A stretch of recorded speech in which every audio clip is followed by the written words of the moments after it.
You're listening to Rebel Spirituality with me, Sam Goldfinch. Here's the truth.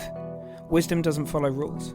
So each week we're going to explore what it means to wake up your way so you can live a more peaceful, creative and inspired life no matter your circumstances. It's time to blaze your unique path to truth.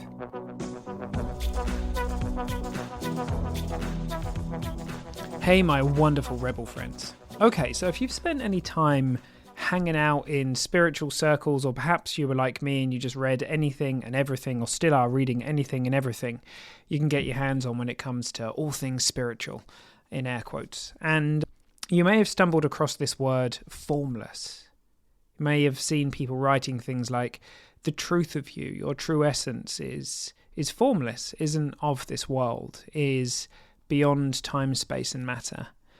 The Taoists talk about the fertile void. So the void, this nothing, the great silence, the great nothingness, all these different traditions have their different ways of languaging and pointing towards something.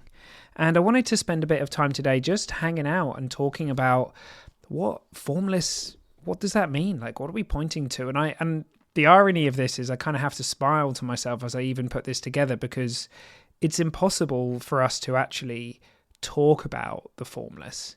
We can talk about it and we can point towards, and again we call it. It's not an object, it's not a thing. So we're bound by metaphor and words and kind of poetry or figurative language, and all we can do is kind of point towards this. And of course the moment that we use words, which of course are in form in the sense that we can hear them, we can see them, it's not that. It's not that. Words represent what they are, but they are not what they represent. That was just a little poem, I suppose, that I wrote the other week, and it's true, right? Words are crazy like that. They point towards something, but they're not that which they're pointing to.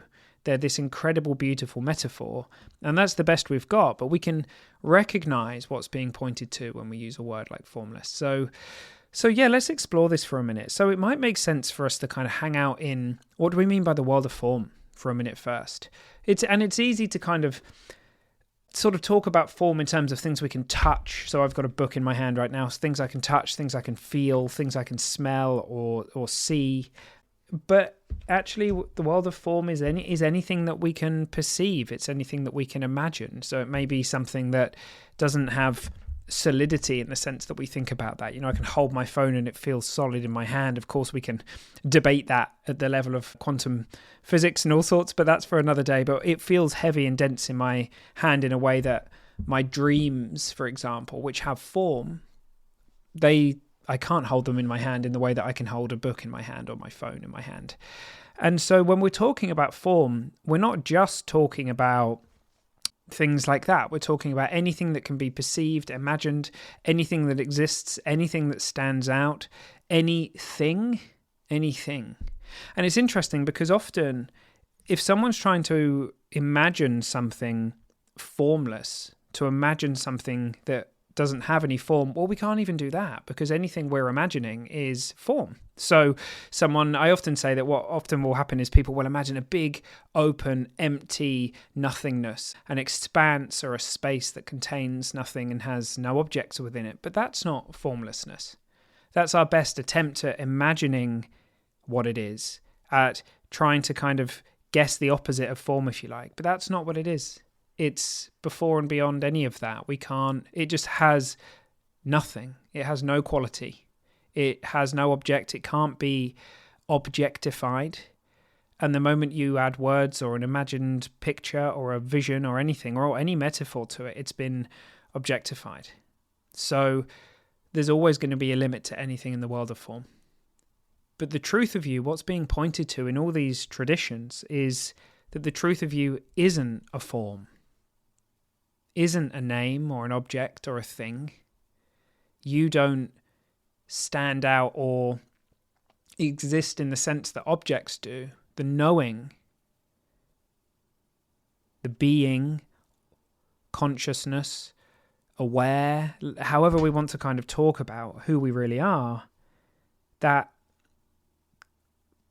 you can't kind of talk to it. You can even the words like you can experience it. It's a recognition, but all experiences are in form too. And so experience is in form, experience isn't formless. There is no experience in formlessness. It's just open knowing, it's being, that's about all we can say. So when the Taoists are talking about the fertile void, the paradox that they're talking about is that it's no thing, it's nothing, and yet it's fertile. And the Buddhists in the Heart Sutra, they say form is emptiness and emptiness is form. They don't say there's form over here and there's emptiness over here. And we sometimes think about it in that way. So I often talk about the inside out understanding. Well, what we're really talking about is from the formless to the form. And even that sense of separation, that kind of linear idea of, well, it comes from the formless and into form, it has this idea of this, then that. And there is no separation in that sense. Outside of time, that's just not how it is. So as I say in the Heart Sutra, form is emptiness, emptiness is form. It's the same thing. And this is at the heart of the non-dual traditions. There is no separation. For our mind, we work in terms of causation, and we think in terms of image and metaphor and picture. And so for the kind of ways that we relate, the intellect relates to things, it grabs onto these, but it isn't any of that. And so even when Sid Banks, when he was talking about it's a feeling, even that is, it's not necessarily an emotion or something like that. It's the word I often use a lot is a recognition or a knowing or a coming home to the formless nature of you.